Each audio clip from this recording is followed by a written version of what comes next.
মিলে আমাদের ভাই বোন শিশুদেরকে ওখানে মরার জন্য ছেড়ে দিয়েছে। এটাই সত্য কথা, এবং এর জন্য পুরা উম্মাকে জবাব দিতে হবে, পুরা উম্মাকেই জবাব দিতে হবে। সবচেয়ে বড় জবাব দিতে হবে আরবের নেতাদেরকে, আশপাশের যারা নেতা আছে এদেরকে, আরবের যে নেতারা আছে এদেরকে বিগত 70 বছর ধরে এরা যা যা করেছে এর উত্তর দিতে হবে, জবাব দিতেই হবে, কোনো উপায় নাই। আমাদেরকেও দিতে হবে, প্রত্যেক রাষ্ট্রপ্রধানকে দেওয়া লাগবে, যে লিখতে পারতো লিখে নাই তাকে দেওয়া লাগবে, যে বলতে পারতো বলে নাই তাকেও দেওয়া লাগবে, যার অস্ত্র দেওয়ার ক্ষমতা ছিল দেয় নাই তাকেও বলা লাগবে, যার মিলিটারি পাওয়ার ছিল সে চাইলে ওখানে ইন্টারভেন করতে পারতো সে করে নাই তাকেও বলতে হবে। আর যারা ওদের সাথে আতাত করে বন্ধুত্ব করেছে এরা তো মুনাফিক, টাটকা মুনাফিক, পাক্কা মুনাফিক। এরাই তো তারা যারা কাফেরদের সাথে জাহান্নামের তলদেশে থাকবে, মুসলিমদেরকে বাদ দিয়ে মুনাফিক ওই ইহুদি খ্রিস্টানদের সাথে বন্ধুত্ব করেছে। যে ইহুদি খ্রিস্টানরা আমাদের ভাই বোনদেরকে মেরে এক ঝাঁঝরা করে ফেলাচ্ছে, আমি ওর সাথে বন্ধুত্ব করতে পারি? কি বলে আপনাদের ইমান? আর এই কথাগুলো কি উগ্রবাদী কথা হয়ে গেল না? এগুলো সত্যি কথা। আর সত্যি কথা বলার পরে কি হবে সেটা তো দেখার দরকার নেই, আল্লাহর কাছে আমাকে জবাব দিতে হবে, এটাই আমার ফিকির। তো যারা দোয়া করতে পারবে তারা যদি দোয়া না করে আল্লাহর কাছে জবাব দিতে হবে, যারা বলতে পারে যদি না বলে আল্লাহর কাছে অ্যান্সার দিতে হবে, যারা খাবার পাঠাতে পারতো তারা পাঠায় নাই আল্লাহর কাছে অ্যান্সার দিতে হবে। একটু ভেবে দেখেন না, আপনার যদি একটা বাচ্চা কখনো এমনি মারা যায় তাহলে আপনার কেমন লাগবে? আল্লাহ না করুক। একটা বাবার জন্য সবচেয়ে কষ্টের কোন সময়টা বলেন তো? নিজের সন্তানকে দাফন করা। আমরা তো কখনো করি নাই এটা, তা আমরা বুঝবো কিভাবে? যে ঘুমটাওয়ালা কিছু লোক বসে বসে অনলাইনে বলতেছে যে এগুলো ফিতনা, এটাই, ওরা কি কখনো নিজের সন্তানকে দাফন করেছে নাকি? কখনো কষ্ট স্বীকার করেছে নাকি? কখনো রিমান্ডে গিয়েছে নাকি?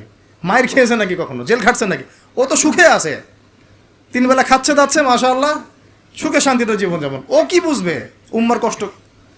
ও কি বুঝবে বাচ্চাদের কষ্ট, এই মা বোনদের কষ্ট? আর আমরা সর্বোচ্চ বলতে পারতেছি ব্যাস, কিন্তু সচেতনতা তো তৈরি করা দরকার। আপনার ছেলে যদি বলে ওখানে কি হচ্ছে, ওকে বলা উচিত, বাবা ওখানে কিছু শয়তান আছে, যে শয়তানগুলা আমাদের নিরীহ বাচ্চাদেরকে মেরে ফেলছে।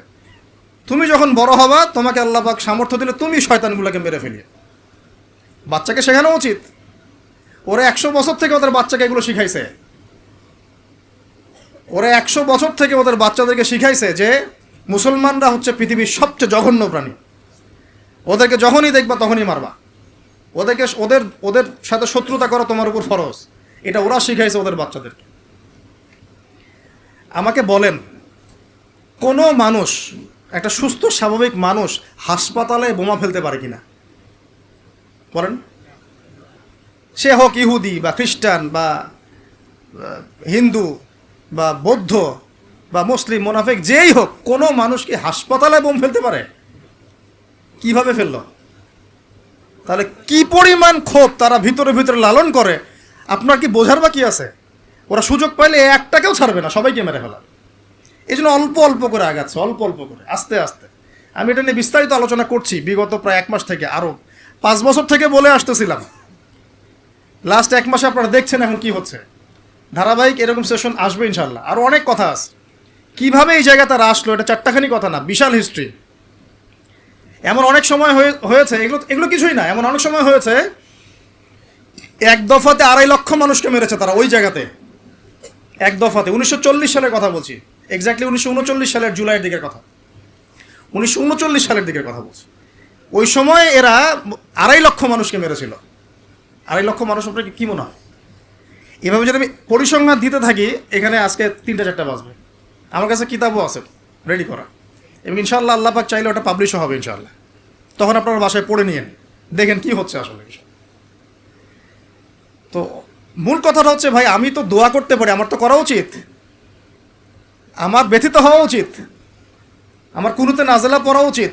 যদি আমার আরও বড় সামর্থ্য থাকতো অ্যাটলিস্ট ওখানে ত্রাণ পৌঁছানো উচিত ছিল, বা আরও যদি বড় ক্ষমতা আল্লাহ পাক আমাকে দিতেন তাহলে ওদের মুখের সামনে বলা উচিত ছিল এটা অন্যায়, জুলুম, এর প্রতিবাদে আমরা জাতিগতভাবে পাশে আছি ফিলিস্তিনিদের, এবং মুসলিম রাষ্ট্রগুলোর ঐক্যবদ্ধ হয়ে একটা ফোরাম গঠন করা উচিত ছিল এদের বিরুদ্ধে। কিসের শান্তি চুক্তি আর কিসের নেগোসিয়েশন? কোনো কথা আর বাকি আছে? এদের সাথে একটা ভাষাই বাকি আছে এখন, অস্ত্রের ভাষা, যুদ্ধের ভাষা। একটা ভাষাতেই কথা বলা বাকি আছে, আর কোনো ভাষাই নেই এদের সাথে কথা বলার।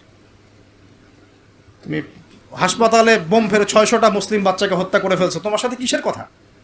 একটা কথাই হতে পারে, সেটা হলো যুদ্ধের ভাষা, অথবা এই পুরো ভূমি থেকে তোমরা চলে যাবা পশ্চিমে।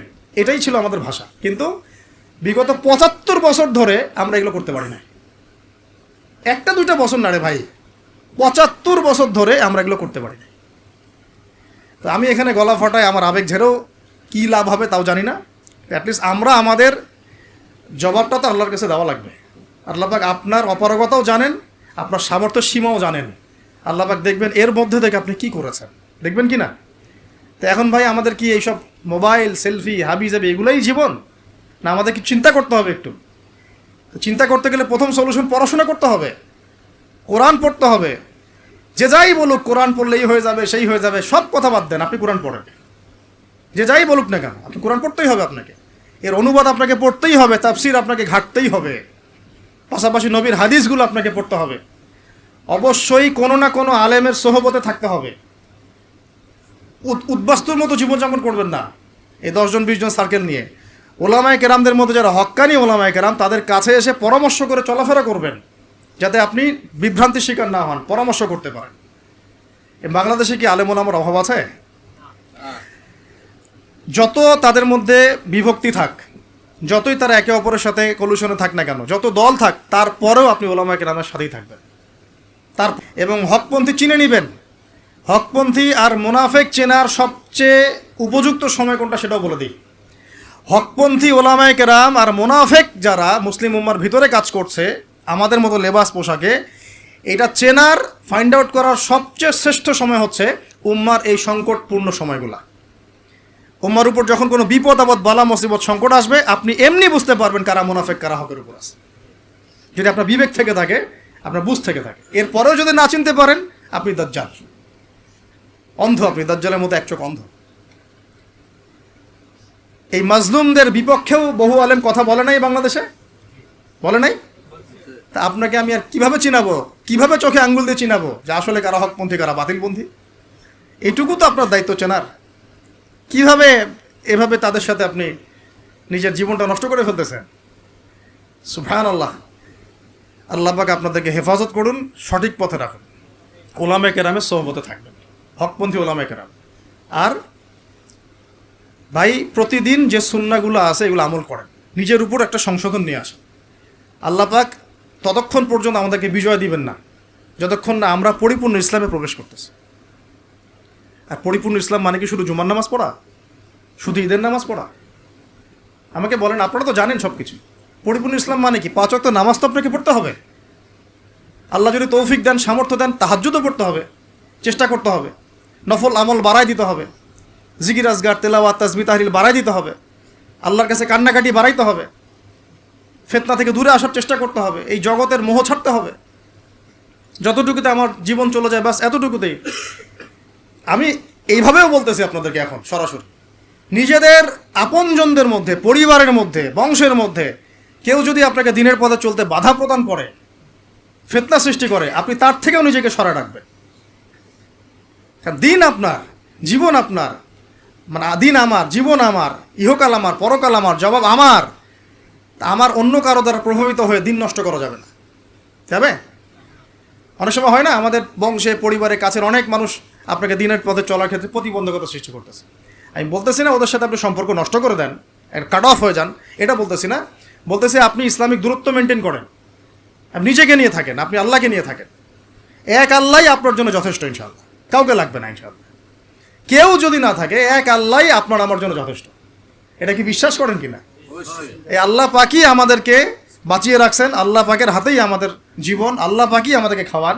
আল্লাহ থাকলে কিচ্ছু লাগে না। আর যারা আল্লাহ নাই, সারা দুনিয়া মিলেও তাকে সুখ দিতে পারবে না, তার কিছুই করতে পারবে না। এখন আসলে আমাদের সাথে আল্লাহ আছে কি না একটু নিজেরাই বুঝতে পারবো। আসলে আল্লাহ পাকের সাথে আমার সম্পর্ক কেমন? আল্লাহ বলে ডাকলে বা আল্লাহর কাছে দোয়া করলে কি আমার ভিতরে কোনো অনুভূতি আসে কি না? রাসূল সাল্লাল্লাহু আলাইহি ওয়াসাল্লামের নাম আসলে আমার ভিতরে কোনো অনুভূতি আসে কি না? বুঝবেন ইনশাআল্লাহ, এটা আপনার আস্তে আস্তে বুঝে যাবেন। তাহলে নিজের তাজকিয়ার দিকে ফোকাস করেন, এবং তাজকিয়া অর্জন করার জন্য অবশ্যই সোহবত লাগে। যারা আত্মশুদ্ধিতে পরিপূর্ণ মানুষ, এই মানুষগুলোর সাথে পরামর্শ করে চলবেন। আর নিজের দিন পালন করেন, দিনটাকে আর বিভক্ত হতে দিবেন না। যারাই বিভক্তির দিকে নিয়ে যায় এদেরকে বয়কট করবেন, মিশবেনই না এদের সাথে। বরং আমি বলছি, বাংলাদেশে এমনিই তো শত শত দল হয়ে গেছে, এখন আপনি নিউট্রাল থাকবেন, নিজেকে বায়াসড করবেন না, নিউট্রাল থাকবেন। নিউট্রাল মানে নিরপেক্ষ। নিরপেক্ষ থেকে আপনি দেখবেন যে আসলে কার মধ্যে হকটা বেশি আছে। এরপর আপনার বুঝ অনুযায়ী কোরআন সুন্নাহর সাথে মিলিয়ে ওলামায়ে কেরামের পরামর্শে যেদিকে তারা আপনাকে হেদায়েতের পথে নিয়ে যাবেন সেই পথে আপনি চলেন, ইনশাআল্লাহ আপনি ঠিক পথে থাকবেন। এই জন্য আমি একা একা থাকতে নিষেধ করি। ওলামায়ে কেরামদের সাথে পরামর্শ করে চলবেন এবং ঐক্যবদ্ধ জীবনযাপন করবেন। আর কিছু ভাইয়ের মধ্যে যদি খারাপ কিছু থাকে তাদেরকে একদম আন্ডার এস্টিমেট করে ধুয়ে রেখে দেওয়ার দরকার নেই, কারণ যার মধ্যে খারাপ কিছু আছে ওর মধ্যে ভালোও কিছু আছে। খোলা মনে ভালোগুলো নিয়ে নেবেন, খারাপগুলো আপনি ছেড়ে দিবেন। এখন বলতে পারে আপনি কিভাবে বুঝবেন ভালো কোনটা খারাপ কোনটা? নিজে পড়বেন, নিজে জ্ঞান অর্জন করবেন, আল্লাহ পাক বিবেক দিয়েছেন, বোঝার চেষ্টা করবেন এবং আলেমদের সাথে পরামর্শ করবেন, ব্যাস। আল্লাহ পাক এরপরে আপনাকে যে পথে নিয়ে যাবেন ইনশাআল্লাহ সেই পথে আপনি চলুন, উম্মার বিভক্তি বাড়াবেন না। এরপরে যখন অর্থনীতির মধ্যে ঢুকবেন, ব্যবসা বাণিজ্য, রিজিক, চাকরি বাকরি, যান চলে গেলেও হারাম খাবেন না ইনশাআল্লাহ। আল্লাহ পাক তৌফিক দান করে, আপনাকে তৌফিক দেখ, আমাকেও তৌফিক দান করে। কারণ আমরা সবাই হারাম খাচ্ছি অ্যাভেলেবল, আমি নিজেও ফিল করি। হারাম না খেলে আমাদের দোয়া কবুল হইতো। দোয়া যে কবুল হচ্ছে না বোঝেন না? কাবা ঘরে দোয়া হচ্ছে বিগত প্রায় 40-50 বছর থেকে, আল্লাহ ফিলিস্তিনকে মুক্ত করে দাও, মুসলিম ভাইদেরকে সাহায্য করো, নুসরা নাজিল করো। আপনি দোয়ার কি বরকত দেখতে পারতেছেন? দোয়ার কি ইম্প্যাক্ট পড়তেছে? রিজিক হারাম, রিজিক অনেক সময় হারাম হয়ে যাচ্ছে আমাদের। এমনকি হজের মতো মৌসুমে, উমরার মতো মৌসুমে আমরা যে গোশতগুলো খাচ্ছি বাইরে, এগুলো যে কতটুকু আল্লাহর নামে জবাই করছে আল্লাহ ভালো জানে। ভাবতে হবে তো, এগুলা পারতেছি না। আমি সত্যি বলতেছি যে আমরা হালাল খাইতেও পারতেছি না মনে হয়। চেষ্টা করতে হবে 100% হালালের উপর থাকার জন্য। যদি আল্লাহর নামে জবাই না করা হয় সেটা কি হালাল হবে? যদি আমার টাকার মধ্যে সুদ থাকে হালাল হবে? যদি আমার টাকার মধ্যে ঘুষ থাকে হালাল হবে? বাংলাদেশের লক্ষ লক্ষ মানুষ নামাজ পড়ে মসজিদে, ঘুষখোর। বাংলাদেশের লক্ষ লক্ষ না, কোটি কোটি মানুষ মসজিদে নামাজ পড়ে, মুসল্লি সুদখোর। অনেক মসজিদ কমিটি আছে সুদখোর। ভাই আমার কথা বলতে কোনো ভয়ে কাজ করে না, আর আমি কারো পরোয়া করি না, সত্য কথা বলতে, এক আল্লাহ ছাড়া। বাংলাদেশে লক্ষ লক্ষ মানুষ আছে মসজিদে নামাজ পড়ে, সুদখোর, ঘুষখোর, দুর্নীতিবাজ, করাপ্টেড। আমাদের কথা বলছি, দাড়ি টুপিওয়ালা মানুষ, আমরা বহু দাড়ি টুপিওয়ালা মানুষ আছি সমাজে, চলাফেরা করি, আমাদের রিজিক ঠিক নেই, হারাম খাচ্ছি। দোয়া কবুল হবে না। আল্লাহ পাক আমাদেরকে হারাম থেকে বাঁচান, হারাম থেকে বাঁচান। এরপর পরিবার যখন গঠন করতে যাবেন, ভুল করে পরিবারে অনইসলামিক কোনো মতাদর্শকে স্থান দিবেন না। পরিবারের বউ বাচ্চা যেন পর্দা করে, খেয়াল রাখতে হবে। বিয়ে শাদী করার সময় খেয়াল রাখতে হবে কোন মেয়েটাকে বিয়ে করছেন। একটা মেয়ের বাহ্যিক সৌন্দর্য সব কিছু না, 3 মাস 4 মাস খুব মজা লাগবে, তারপর দেখবেন যখন আসল লাইফে আমরা ঢুকে যাই তখন দেখবেন দায়িত্ববোধটাই সবচেয়ে বড় কথা হয়ে দাঁড়ায়। এই রওনাক চলে যাবে, দিনদারিতা না থাকলে এই রওনাক চলে যাবে। মেয়ে দিনদার কিনা এটা দেখবেন সবার আগে।